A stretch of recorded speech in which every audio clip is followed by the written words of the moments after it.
Nuestra etapa es de 1945 a la actualidad.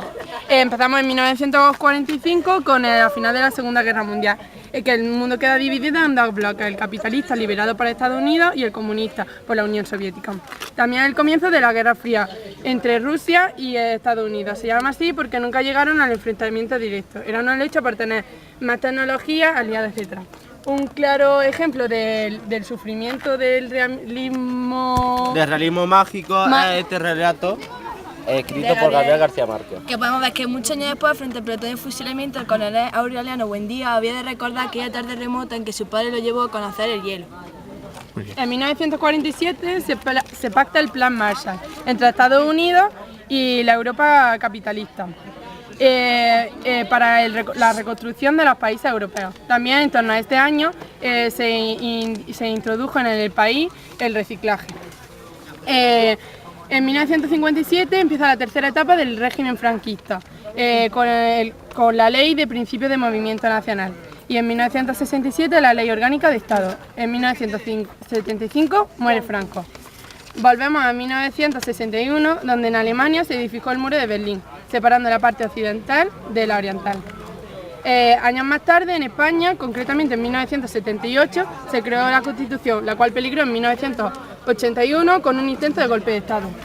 En 1981 volvemos a Berlín, donde el muro de Berlín se destruye y la parte occidental y oriental se pusieron parcialmente unidas, al menos oficialmente. Y en 2001 y 2004 sucedieron importantes atentados. En 2001 el de las Torres Gemelas, el atentado de las Torres Gemelas, y en 2004 fue en España, en Madrid, el 11 de marzo, la explosión de bombas en un tren. Y para finalizar, en España hubo una huelga general llamada 15M. Hablando de arte y cultura, comenzamos con un movimiento artístico que se llama el postcubismo, en el que se basa de tener como base de la obra una figura geométrica, y una obra caracterizada es la Citurna de Rafael Zabaleta, la que podemos ver que tiene como base un triángulo. Después seguimos con el expresionismo abstracto, de que se deja toda la figuración, y una obra es la de One Number 31, Jackson Pollock. Seguimos con el Op Art, que es un estilo de arte visual que hace uso de ilusiones ópticas. El Pop Art, que fue un movimiento artístico que se caracteriza por el uso de imágenes de la cultura popular de medios de información. Después sigue con el informalismo, que tiene las tendencias abstractas y gestuales. Después sigue con el arte cinético, que es una corriente de arte que las obras tienen movimiento, simulan tenerlo. Sigue con el arte conceptual, que las ideas dentro de la obra son más importantes que el objeto en sí. La neofiguración, que es un movimiento artístico de la segunda mitad del siglo XX que se caracteriza por la vuelta de la pintura figurativa, el hiperrealismo, que es una tendencia radical de la pintura realista surgida en Estados Unidos, el arte postmoderno, que es por oposición al denominado arte moderno, y en la actualidad el art bin, que consiste en usar objetos desechables. En cuanto a la economía, tras la Segunda Guerra Mundial alcanzó un apogeo a pesar de las entreguerras que hubo. Además se pueden diferenciar dos momentos definidos, que son desde 1945 hasta 1973, que fueron los años dorados, en la que la economía prospera, y desde 1973 hasta la actualidad, en la que la economía decrece gracias a sucesiones de crisis económicas, como la del petróleo en 1973, que llegó a España en 1975.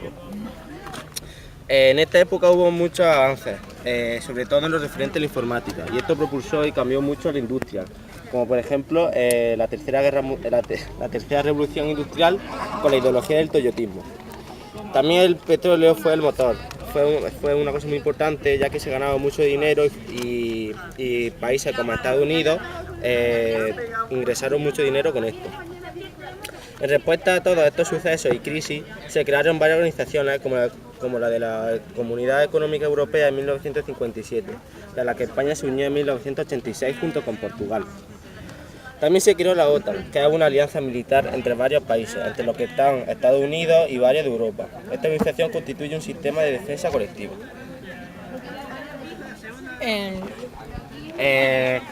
La crisis actual, la de la burbuja económica, podemos, por ejemplo, un relato sería la de un obrero que lo desemplearon y pasó de ganar muchísimo dinero a ganar muy poco en muy poco tiempo, ya que su empresa cerró y hizo bancarrota por muchos préstamos sin pagar. Hablamos del avance.